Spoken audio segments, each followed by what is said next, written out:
and you're watching Yana TV. And today we are super thrilled to have an amazing guest. That is Mukul Deva. And Mukul is an author to 15 books. Many of them became bestsellers. He's a serial entrepreneur, leadership coach, and a former army officer. He's also still a mentor to many, many people. So Mukul, thank you so much for being with us here today. It's a pleasure and an honor.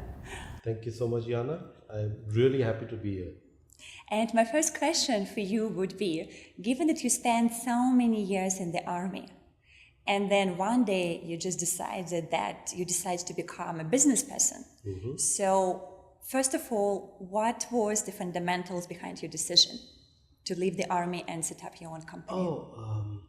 I left the army not because I was unhappy with it, because I had some personal issues I needed to focus on. Mm-hmm. So that was what compelled me to leave.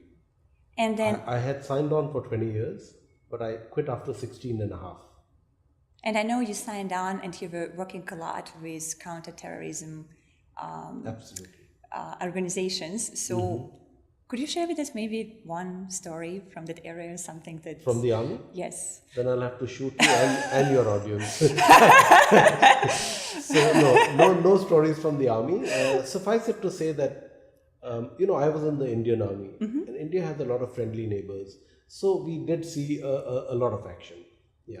But beyond that, you can't say anything on the camera. I totally understand that. But I have written about them in my books. So the best. So which one? The best book to read about it? I would say it's the Lashkar series, which is a series of 4 books. Mm-hmm. Lashkar, Salim Must Die, Blowback, and Tanzim. Okay. These are the 4 which actually cover all aspects of terrorism and counterterrorism. So for those who are interested in what is actually going on in the real world of the counterterrorism, you can read the books, all 4 of them, and it will give you complete download from the person who really knows it very well. Okay, so we can definitely do that. So then you decided to leave the army due to personal reasons. How did it help you, your experience being an army officer? How did it help you to transition into becoming a business person?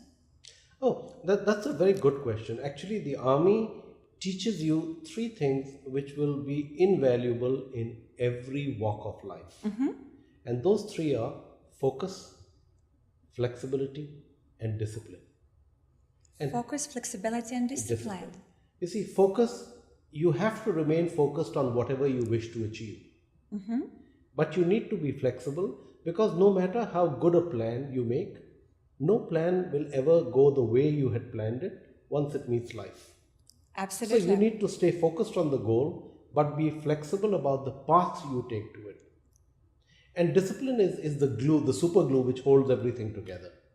So this is all the army taught me, and this is all anyone needs to know. No matter what they do, no matter what level they do it at, to succeed, these are the 3 cornerstones. Well, I love it. Absolutely. Are there any tips for people, those of us who maybe are not very disciplined? I know many people out there, specifically the maybe millennium generation, that all want to become lifestyle entrepreneurs these days. It happens to be a very fashionable topic. And discipline might sometimes be something that people have to work on. So is there any advice you could give? What is the best way to actually become a bit more of a self-leader and help yourself, to be focused on what you want to achieve? Okay. All of us are actually very disciplined. Mm-hmm. Each one of us is disciplined about those things when we see the value. Okay. For example, if you like swimming or dancing, you will never deviate, you will never miss your class, you will never skip your swimming routine or dancing routine. So whatever you are passionate about, you will always do. So discipline is not really something we need to acquire. It's an inborn quality. All of us have it. And we exercise it every day on those things which are valuable to us. So for those guys who want to become more disciplined, start seeing the value. Get your passion in place and the discipline follows. That's a great advice. I love it. So then you started the business, right? You started the business after you left the army. That's right. And it was your first business. True. See, the reason I started a business, because when I joined the army, I had to quit school very early. So you're a school dropout. Wow. But I wouldn't call me a dropout. But I gracefully left school when I was 16. And then I set up after leaving the army, also I didn't really want to work for anyone. I was very clear that whatever I was going to do, I would do it on my own. So me and my business partner for that company, we set up a security company in India, which operates now in about 72 cities, or 7 states of India, north, west, and central India. That's And I must say, again, the same three qualities held me together and helped the company to succeed. okay.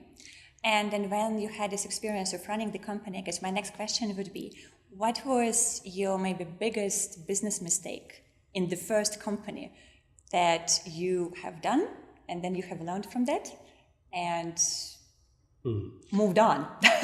My biggest mistake. Okay, I must be honest with you that I don't think I made any mistakes in setting Tell up me this more company. about that. Right. Yes. No, because actually it was very simple. Any business you run is a matter of applying certain common sense processes repetitively. For that, you need discipline. And honestly, we did not have any challenge in setting up the company. In fact, we exceeded our own expectations every year for the first 3 years. How did you do this? And usually for the startups, it's the other way around, people saying like you don't draw salary for 3 years, or like it's really difficult. And, I think 50% of the companies are closed within 3 to 5 years. True. So how did you manage to actually make it, exceeding your expectations from the very beginning? What is the secret? Okay, the secret was two things. Firstly, the correct selection of a business partner. My co-director and me, in fact, in both my companies, different co-directors, in both my companies, my co-directors and me are completely different people. The only thing we share is a strong value system and a desire to give back to community. Other than that, my first business partner, Dhiren Saxena in India, is a completely different person. So we brought complementary skills to the table. Wow. And between the two of us, we made sure that every foreseen angle of business had been covered by us. Then we laid down very clear targets. And because I was very focused on the target and very flexible about getting there, well, when I say flexible, the only thing you should not be flexible on is moral integrity. Yes. So other than that, we were very flexible, we were very focused, and both of us are very disciplined. But he's a civilian, so he's not so disciplined. Of course. So nobody can compete with the army officer with discipline. No, I taught him how to do it. And he taught me how to be a little more open-minded about stuff which I was very rigid about. For You example, mean if they don't deliver, you would shoot them? something like that. Something like that. So he helped to kind of take the sharp edges off, and I helped him to become a little more disciplined. And together whenever we set a target, first, I think 3 or 4 years, we generally doubled it by the end of the year. That's why I said we exceeded our own expectations. And it was just a correct selection of business partner and ensuring that we were playing to our strengths. The two things we used to get going. So he had his own department, I had mine. We never interfered with each other. We played to our strengths and we made sure the company was moving forward. There was no rivalry between us. Absolutely. Total trust, transparency. That's a great way of running the business. Yeah. And I know you continued because then also when you moved to Singapore, right? So you set up another company with Karen Leong that you're running right now. Yeah. And it also became very quickly very successful. So have you been applying the same principles there? Absolutely the same thing. Karen Leong and me are completely different people. We share the same value system, the same desire to do community outreach. Other than that, completely different skill sets. And both my business partners had one thing in common. Yes? They listened to me. They listen to you. Well, that's clearly we know who is the boss here. No. But that's on the lighter side. But we work very well as a team. And again, in the second company also, we had laid out a certain number in our mind. See, money is not important as an end in itself, but it's a good way to measure whether you're on track. Okay. So when we laid out a number for ourselves, even in the second company, we almost always have exceeded it, at least by 50 to 70%. Okay, so now let's say for people who may be thinking about starting their own business or maybe struggling, first few years in their business, like what kind of advice could you give them? How can they actually make it profitable from the very beginning? Because again, I know for many, it's not the first goal. Like people focus on building teams or they're building, communities or maybe building something else and then money comes later. But if you follow that, many don't have enough drive and they die out somewhere along the way, right? So what you did you started running it as a proper business from the very beginning, focusing on the profits and numbers. And then once you guys became successful, you also started doing more and more community outreach and, helping and giving back, right? So what may be the advice for younger generation who want to run their own businesses to do this kind of in the right way, Okay. So there are two aspects to it. The first is that there are only two differentiators for any organization. Any company you set up, what differentiates you from anyone else in that industry are two things: human resources and your CSR, HR and CSR. What does the company mean for the community at large? And secondly, how much energy and focus are you investing on the people you engage to work for you? Because in the end, products and services are not very different. Whether you are hiring a car from company A or company B, it's a car. But the people who help you buy that service, they are different. So if you focus on the people and you focus on what your company means to the community, you will generally succeed. So that's one aspect. Now, what does it really mean when you translate it into action for a young entrepreneur? Yes. So there are two ways to look at this. When you start up a new organization, you are always working in the company. Which means you're driving the marketing yourself, you're driving operations yourself, you're driving training, recruitment, you're doing everything yourself. You're a one-man show. Which is why an entrepreneur, they say from the office boy to the managing director, you do everything. Yes. Including vacuuming the carpet and getting the office ready. So there is a stage when this is required, that you need to work in the company. And if you work hard enough and you're disciplined about it, you will get the initial start you need. However, the second stage is equally important. At one point in time, you have to stop working in the company and start working on the company. Which means you start focusing on the people you have hired and empower them to grow.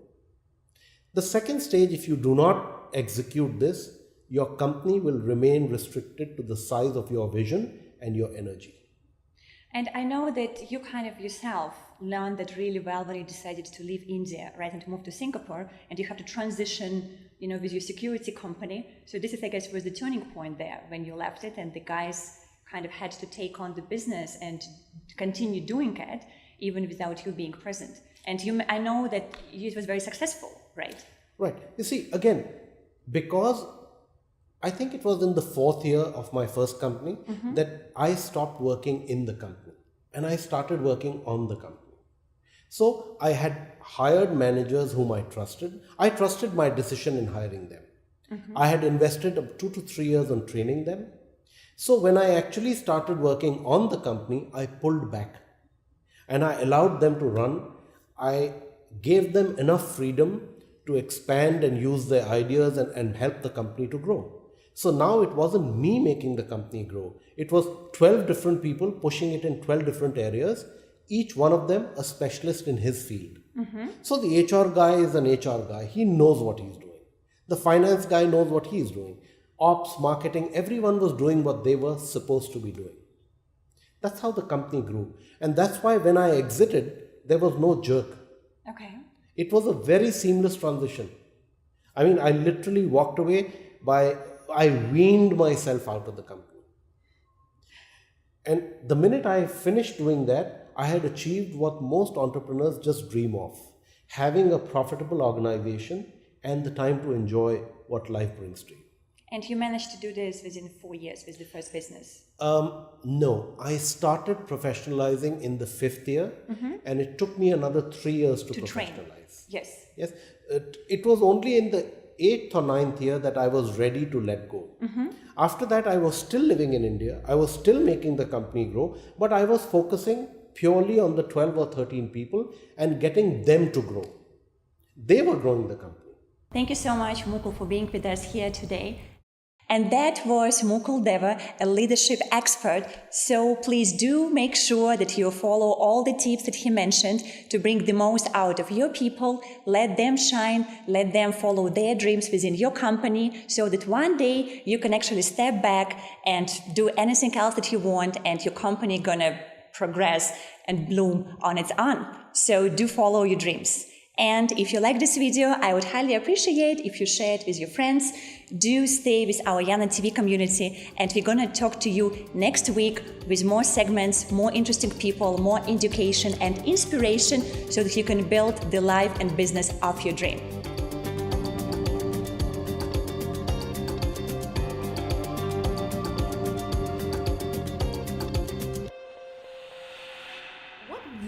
Helped me to decide what to focus on was, can I see myself, doing whatever I was providing in that particular business for the next 20, 30 years?